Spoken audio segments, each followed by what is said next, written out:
Hello everyone, welcome to civil वाला daily current affairs. आज है 2 नवंबर और डिस्कशन स्टार्ट करने से पहले जैसे कि आपने थंबनेल पे भी देखा होगा कि एक कथावाचक है और मोटिवेशनल स्पीकर काइंड ऑफ भी हैं, जया किशोरी। वो एयरपोर्ट पे एक 2 लाख का बैग लेके दिखाई देती हैं और उसके बाद से ही वो काफ़ी ट्रोल हो रही हैं।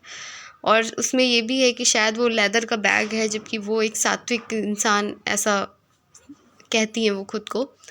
तो उसके बाद से ही काफ़ी वो ट्रोलिंग का शिकार हुई। फिर उन्होंने ऐसा बोला भी कि ये लेदर का बैग नहीं है और 2 लाख का बैग है, जबकि जो कथावाचक होते हैं या जो भी साधु संत लोग होते हैं वो दूसरे लोगों से यही कहते हैं कि आपको मोह माया में नहीं पड़ना चाहिए, जो भी मेटेरियलिस्टिक चीज़ होती है उस पर ध्यान नहीं देना चाहिए। एंड देन फिर वो खुद वो चीज़ें करते हैं। तो मैं यहाँ यही कहना चाहूँगी कि जो भी जैसे हमारा फंडामेंटल ड्यूटीज़ है ना, हमारे कॉन्स्टिट्यूशन में आर्टिकल 51A, उसमें आपको बताया गया है कि आपको अपने साइंटिफिक टेम्परामेंट पे ध्यान देना है। आपका जो सोच है वो बहुत साइंटिफिक होनी चाहिए। कोई कितना भी आकर के आपसे कुछ भी बोले, आपको चीज़ें बहुत रैशनली सोचनी चाहिए। ये नहीं कि किसी पे बिल्कुल ब्लाइंड ट्रस्ट कर रहे हैं, देन जब वो पर्सन इस तरीके का कुछ करता है या जो वो कहता है वो ना कर करके कुछ और कहता है, तब आप उसको ट्रोल करते हो या उसके पर्सनल मैटर में जो है इन्वॉल्व होने लगते हो। तो यही है कि आप किसी पे इतना विश्वास ही ना करो, उस पर्टिकुलर पर्सन से अटैच मत हो। अगर वो कुछ ऐसा बोल रहा है, उसके शब्द कोई बात ठीक लग रही है तो उसको फॉलो कर दो, अदरवाइज़ उस पर्सन को फॉलो करने की ज़रूरत एज सच मेरे हिसाब से नहीं। आप बता सकते हैं कमेंट सेक्शन में आपका क्या ख्याल है। और दिवाली जैसे कि हो चुकी है, अब टाइम ये है कि आप फिर से अपनी पढ़ाई की ट्रैक पे आएँ। फेस्टिवल्स भी बहुत ज़रूरी होते हैं क्योंकि उसी बहाने हम थोड़ा सा रिलैक्स होते हैं, खुश होते हैं, थोड़ा समय बिताते हैं फैमिली के साथ में। बट अपना गोल नहीं भूलना है आपको, और कोशिश करनी है कि जब नेक्स्ट दिवाली हो तो आप ज़रूर उस डेस्टिनेशन पे पहुंच जाएं। अब शुरू करते हैं डिस्कशन। सबसे पहले हम देखेंगे जो रिवीजन क्वेश्चन है उसका आंसर। निम्नलिखित में से कौन सी आइसो हाइट्स की सही परिभाषा है? सही आंसर था हमारा lines on a map showing equal rainfall. तो मानचित्र पर समान वर्षा दर्शाने वाली रेखाएं, ठीक है, इसको हम क्या बोलते हैं? Iso Heights. नेक्स्ट हमारा क्वेश्चन है, निम्नलिखित में से कौन सी नदी अमरकंटक से निकलती है? Which among the following rivers originates from Amarkantak? सही आंसर है हमारा नर्मदा। नर्मदा नदी मध्य प्रदेश के अमरकंटक पहाड़ी से निकलती है। तापी नदी मध्य प्रदेश के बैतूल में सतपुड़ा पर्वतमाला से निकलती है। बेतवा नदी यमुना की सहायक नदी और यह विंध्य पर्वतमाला से निकलती है। कुछ रिवर्स हैं जिनके आपको बताना है कि वो कहाँ से ओरिजिनेट करती हैं, जैसे कि कावेरी रिवर का आप बताएंगे, ठीक है, कावेरी आप बताएंगे, गोदावरी आप बताएंगे, ठीक, कि गोदावरी कहाँ से निकलती है। कृष्णा रिवर, गोदावरी, कावेरी और कृष्णा रिवर किस पॉइंट से निकलती हैं, कहाँ से ओरिजिनेट होती हैं? इसका आंसर आपको कमेंट सेक्शन में करना है, वरना मैं बता दूंगी इसका आंसर। नेक्स्ट क्वेश्चन है हमारा, हाल ही में किस देश में ने digital infrastructure growth initiative for India framework पर हस्ताक्षर किए हैं? ये इंपॉर्टेंट क्वेश्चन है।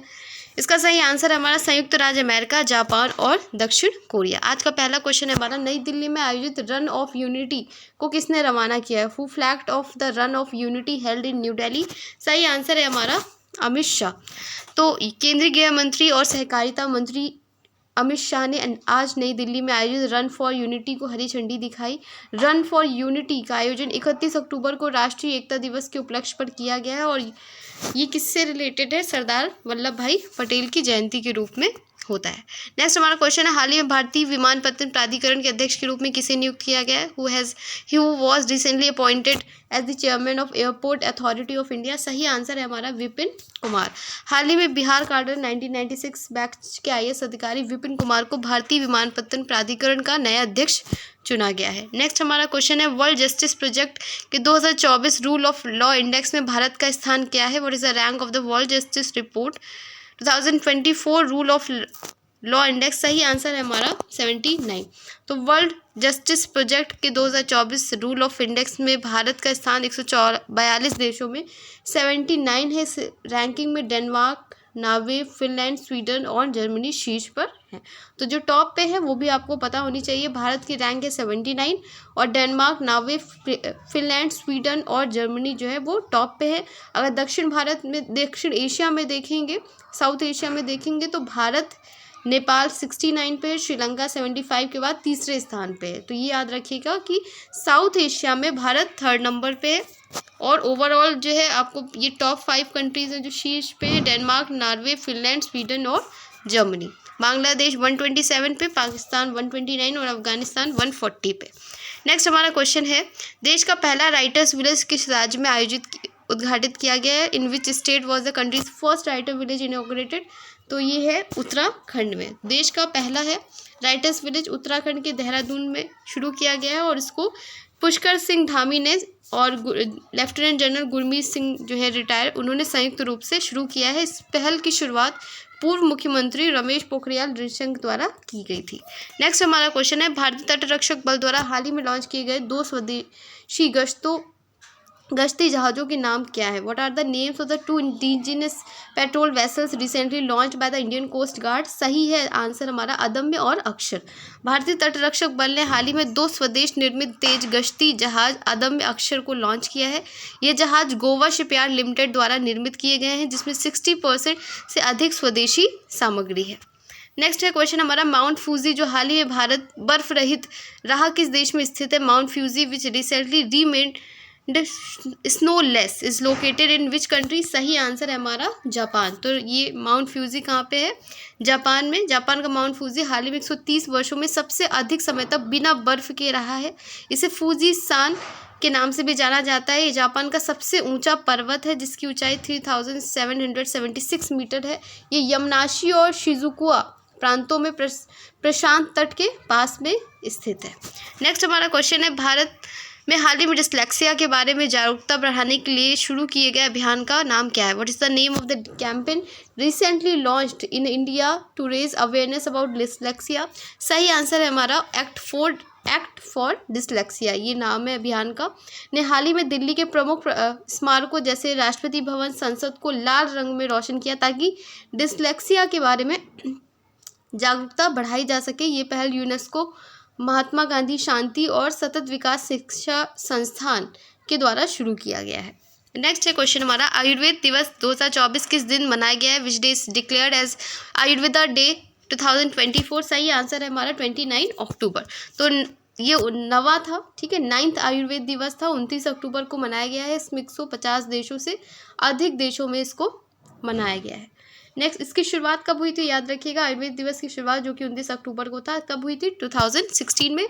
इसे धन्वंतरी जयंती के रूप में मनाया गया है। नेक्स्ट हमारा क्वेश्चन है, मारापी ज्वालामुखी जो हाल ही में फटा था किस देश में स्थित है?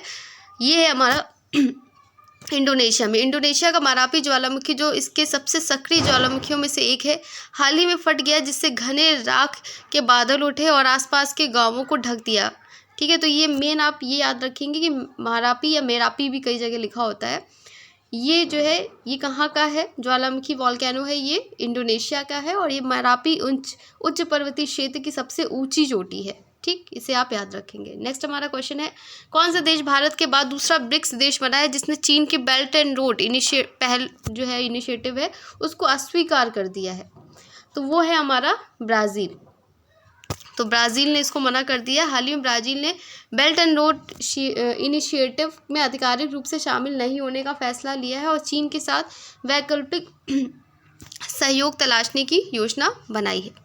तो भारत है और दूसरा हो गया हमारा ब्राज़ील, जिसने जो बेल्ट एंड रोड इनिशिएटिव है, BRI है, जो चाइना की बहुत ज़्यादा महत्वाकांक्षी पहल योजना है उसकी, उसमें जुड़ने से मना कर दिया है। नेक्स्ट हमारा क्वेश्चन है, जनवरी 2026 से भारतीय एयरटेल के अगले प्रबंध निदेशक MD और CEO के रूप में किसे नियुक्त किया गया है?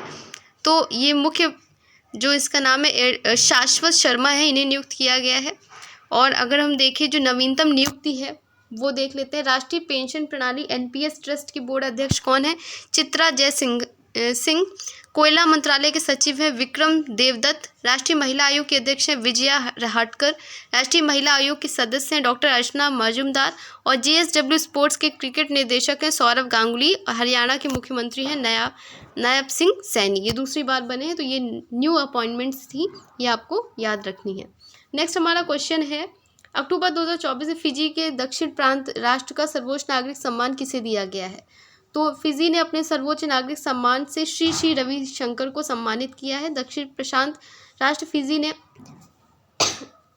अपने सर्वोच्च नागरिक सम्मान से वैश्विक आध्यात्मिक गुरु और मानवतावादी नेता श्री श्री रविशंकर को सम्मानित किया है।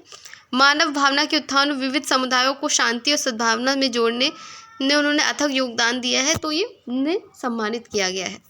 नेक्स्ट हमारा क्वेश्चन है, मैथ्यू वेड ने अंतर्राष्ट्रीय क्रिकेट से संन्यास की घोषणा की है, वे किस देश से हैं? तो ये पूछ लिया जाता है।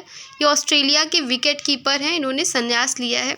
और रिसेंटली जिन खिलाड़ियों ने रिटायर हुए हैं, हम अगर उन्हें देखें तो रानी रामपाल है भारत की, जो हॉकी से रिलेटेड है। Rafael Nadal Spain professional tennis से रिलेटेड है। दीपा कर्माकर त्रिपुरा से हैं, भारत से जिम्नास्टिक से रिलेटेड है। ड्वेन ब्रावो क्रिकेट के सभी प्रारूपों से इन्होंने संन्यास लिया है, वेस्ट इंडीज से रिलेटेड है। लुइस सुआरेज जो है उरुग्वे से रिलेटेड है, राष्ट्रीय फुटबॉल से रिलेटेड है। ये वो खिलाड़ी थे जो अभी रिटायर हुए हैं।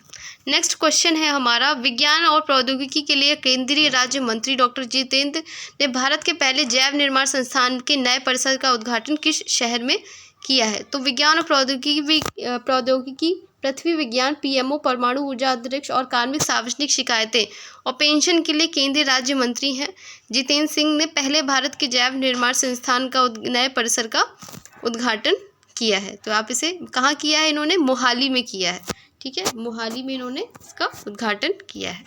नेक्स्ट क्वेश्चन है हमारा, और आज का आखिरी क्वेश्चन भी है, अंतर्राष्ट्रीय देखभाल और सहायता दिवस पर हर साल किस दिन मनाया जाता है? International day of care and support is observed every year on which day? तो ये है 29 अक्टूबर को मनाया जाता है, अंतर्राष्ट्रीय देखभाल और सहायता दिवस मनाया जाता है। और उसकी जो थीम है वो है देखभाल प्रणाली का परिवर्तन, बीजिंग प्लस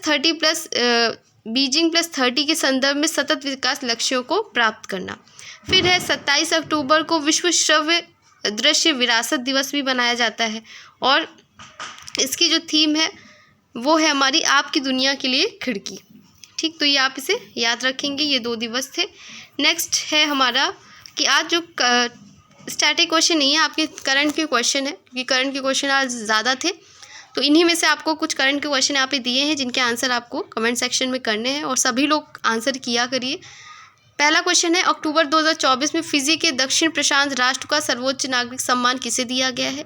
मारापी ज्वालामुखी जो हाल में फटा था किस देश में स्थित है? कौन सा देश भारत के बाद दूसरा ब्रिक्स देश बना जिसने चीन की बेल्ट एंड रोड पहल को अस्वीकार किया? इसके अलावा आपको बतानी है 3 रिवर कहाँ से ओरिजिनेट होती हैं, कावेरी है, गोदावरी है और कृष्णा।